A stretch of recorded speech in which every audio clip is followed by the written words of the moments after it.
कि कर्नाटका में जो 7 माइनॉरिटी एमएलएस हैं, क्या आप उनको क्या कहना चाहेंगे उनको आप थ्रू दिस चैनल बेंगलुरु अखबार? क्या फायदा, हम जो कुछ मैं कहेगा वो नहीं सुनेगा। बाबा जी, ये जो काम फजर क्लब के जरिए आप काम कर रहे हो, कौम की आवाज़ उठाने का, आपको नहीं लगता ये तमाम एमएलएस का काम है जो मुस्तैद होकर काम करना है? क्या फजर क्लब ऐसा कोई काम करेगा एमएलएस को एक प्लेटफॉर्म पे लेके आएगा, कौम की आंखें खुलेगी तभी तो? ये तो एमएलए किसी पार्टी जो वो है मुसलमानों की लीडर नहीं है कोई एमएलए, वो तो अपने अपनी पार्टी के हैं, उनके गुलाम है। वोट मुसलमानों से लेंगे लेकिन मुसलमानों को गला दबाने वाले यही मुस्लिम लीडरशिप है। So firstly, Fajr Club is an independent organization. This is not associated to any political party or any other organization. So the main objectives of Fajr Club is to fight for the rights of the Muslim community as well as focus on the 5 tenets of Islam. दोस्तों, आप देख रहे हैं बेंगलुरु अखबार और मैं हूं आपके साथ अशफाक अहमद सिद्दीकी। फजर क्लब इंडिया एक ऐसी खूबसूरत ऑर्गेनाइजेशन जो इस्लाम में दीन का नाम में बहुत खूबसूरत सा काम कर रही है कि ये एक मेंबर को बनाते हैं जिनका जिम्मेदारी होता है कि 5 लोगों को फ़ोन करे और फजर की नमाज को उनको उठाए, और वो 5 लोग और 5 इस तरह से 5 से 25, 25 से 125 और 625 डुप्लीकेट होते थे। वक्त एक ऐसा आएगा कि सारी उम्मत में सब नमाज के पाबंद बन जाएंगे। ये नेक काम करे फजर इंडिया। आज इस ऑर्गेनाइजेशन के सरबराह former minority commission chairman Arvind Manipadi के ज़ेर सदारत में एक प्रेस कॉन्फ्रेंस मुनक़िद हुई जिसमें उन्होंने माइनॉरिटीज़ पर होते हुए जुल्म को उठाया। अपने बीजेपी में होने के बावजूद भी बीजेपी सरकार के खिलाफ आवाज़ उठाई।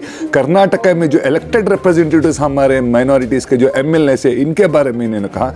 आइए देखते हैं इस बारे में। सर, आप जो आप अल-फजर प्रोग्राम इसमें जो कर रहे हैं, कौम के मसाइल को आप उठा रहे हैं, वक्फ बोर्ड को आप ले रहे हैं, आपको क्या लगता है कि जितने इलेक्टेड रिप्रेजेंटेटिव्स हैं माइनॉरिटी के कर्नाटका में, have they failed in performing the responsibilities because of which you had to do this? What do you think? I'm asking you that. No, what do you think? Then I'll answer you. Do you think they have failed? Prima facie, of course it looks like. Correct. That's the reason I'm doing it. Sir, जो आपने इतना बड़ा काम किया था जब आप Karnataka state minority commission के चेयरमैन थे, 2,30,000 करोड़ का वक्फ घोटालों को आपने चीफ मिनिस्टर को सबमिट किया, when is it going to see the light of the day? Anytime. I will fight till it get implemented. क्योंकि अभी BJP Now after winning in the Supreme Court, now I have gone for the performance writ in the High Court. It's going on. Sir, हमने ये भी देखा है कि जब नए जो कर्नाटका वक्फ बोर्ड के चेयरमैन मुंतखब हुए शाफी सादी, इनके खिलाफ आपने एक कंप्लेंट भी दर्ज किया गया था। अभी वो खुद चेयरमैन बने। आपको क्या लगता है कि वो वक्फ बोर्ड को किस ट्रांसपेरेंसी के साथ वो चला सकते हैं, चलाएंगे? ये जो प्रश्न जो आपने मुझे पूछा है, मैं आपको आभारी रहूँगा। आप यही प्रश्न हमारे कर्नाटक गवर्नमेंट का लॉ मिनिस्टर माधुस्वामी से पूछो या जोल्ले से पूछो। ऐसा आदमी को आप सब मिल के जो मालूम है वो बड़ा चोर है, वो जो हमारा ग्रांट इन एड को लूटने को बहुत प्रयास किया है, उसको कैसे ये गरीबों का, मुसलमानों का इदारे वक्फ बोर्ड है उसमें डाल सकते हैं? क्यों आप हमारा मुसलमान को इदारे गरीब से तरफ ढकल रहे, या हमारा जो मुसलमान हमारे जो राज्य में उनको अच्छा होने के लिए आप सोच रहे? सर, ये आप पूछना चाहिए। मैंने शाफी सादी से सवाल किया था इन एलिगेशन, तो उन्होंने कहा कि Anwar Manipadi is talking without any evidence, his allegations are baseless. As you know, the photograph speaks the truth. He tried taking money for the compound from the grantee of the government. We received the photograph. In fact, I don't mind with all of us. You ask him, let's all go together and see whether that masjid is properly protected and covered or not. Okay sir, Karnataka में Muslims are second largest community demography numbers के हिसाब से। क्या आपको नहीं लगता, क्योंकि आप बीजेपी का गवर्नमेंट का हिस्सा भी है, कि कुछ तो रिप्रेजेंटेशन देना चाहिए मुस्लिम्स को? वेदर जैसे येडियुरप्पा ने एक बार एमएलसी बना के मिनिस्टर बनाया था, कुछ तो देना चाहिए। उसका कॉन्शियस क्लीन है तो, क्लियर है तो वो जरूर करना। एक आदमी को देने का नहीं है, जैसा पॉपुलेशन है वो हिसाब से देना चाहिए, सोशल जस्टिस के सोशल जस्टिस के हिसाब से देना चाहिए। और इधर मैं एक बात बोलना चाहता हूँ, मेरे को वो रिप्रेजेंटेशन नहीं चाहिए, मगर मैं ज़रूर चाहूँगा कि अच्छे लोगों को ले ले।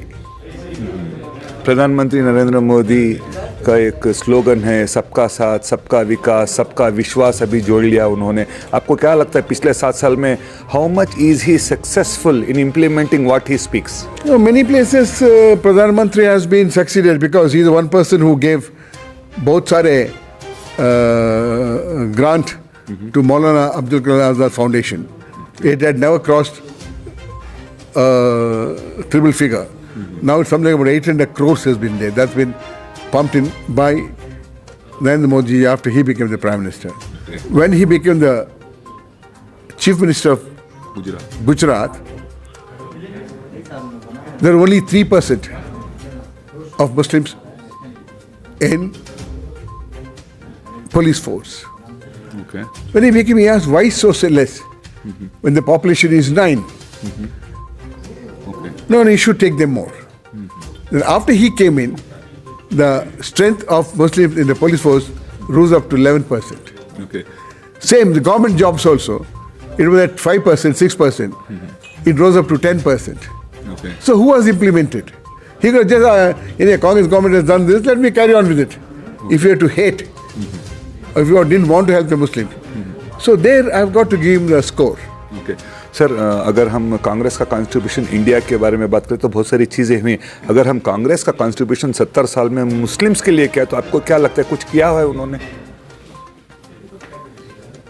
नहीं, सिर्फ तुष्टीकरण करके हमारे को इंडिया का मेजॉरिटी कम्युनिटी से दूर किया है।